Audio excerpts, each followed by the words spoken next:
আলাইকুম রাহমাতুল্লাহ বারাকাতু। প্রিয় দর্শক, আজকে সোলার হাইব্রিড আমাদের যে বোর্ডটা আছে এটার ভিতরে ফাংশন গুলো আপনাদেরকে দেখাবো। তো আমি ফার্স্টে ব্যাটারি কানেকশন লাগিয়ে নিই। এবার জিনিস আমার এখানে এন্টার সেটআপ এন্ড মানে নো আমি ইএস দিব। ওয়াই ইয়েস ক্যালিব্রেশন 1 এখানে আছে ব্যাটারি ভোল্ট। আমার ব্যাটারি ভোল্টেজ যেটা আছে এটা ব্যাটারি ভোল্টেজটা সিলেক্ট করতে হবে। এটা 12 ভোল্ট আছে ব্যাটারি। 12 ভোল্ট সিলেক্ট করে দিলাম। এটা 4 এম্পিয়ার। আমি যদি আমার সোলারটা কানেক্ট দেই তখন আমাকে 4 এম্পিয়ার শো করবে।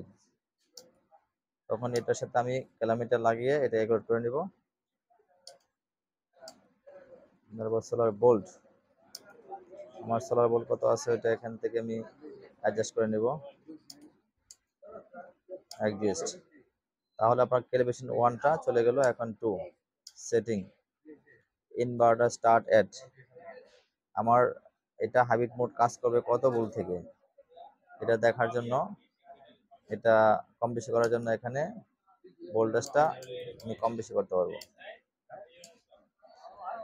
ইনভার্টার ইন এট, এটা কত ভোল্ট আসছে আমার সোলার ইনভার্টারটা আবার ডিসকানেক্ট হয়ে যাবে। ব্যাটারি ফুল কাট, আমার ব্যাটারিটা কত ভোল্ট হলে ফুল কাট হবে এটা এখান থেকে সিলেক্ট করা যাবে। ব্যাটারি অনুসারে এটা কম বেশি করা প্রয়োজন পড়ে। ম্যাক্সিমাম এম্পিয়ার, আমি আমার এই হাইব্রিড কন্ট্রোলারটা আমি কত এম্পিয়ার পর্যন্ত সর্বোচ্চ ব্যবহার করবো এটা এখানে সিলেক্ট করে দিব।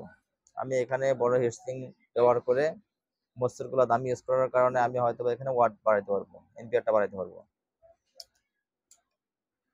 এলসিডি লাইন 2 লাইন স্টার্ট এটি 2.0 enter 1.0 adjust default menu save and exit. আমি এখানে সেভ বাটনে চাপ দিয়ে এটা সেভ করে বেরিয়ে পড়লাম। এখন আমার এটা ফুল কমপ্লিট আছে। এটা সোলার সাথে লাগালে আপনার এটা সুন্দরভাবে কাজ করবে। যেহেতু মালটা আমার এক জায়গায় যাবে তাই মাওয়া ইলেকট্রনিক্স নাম দিয়ে এটা সেভ করা হয়েছে। তো আজকে এই পর্যন্ত। আসসালামু আলাইকুম ওয়া রাহমাতুল্লাহি ওয়া বারাকাতুহু।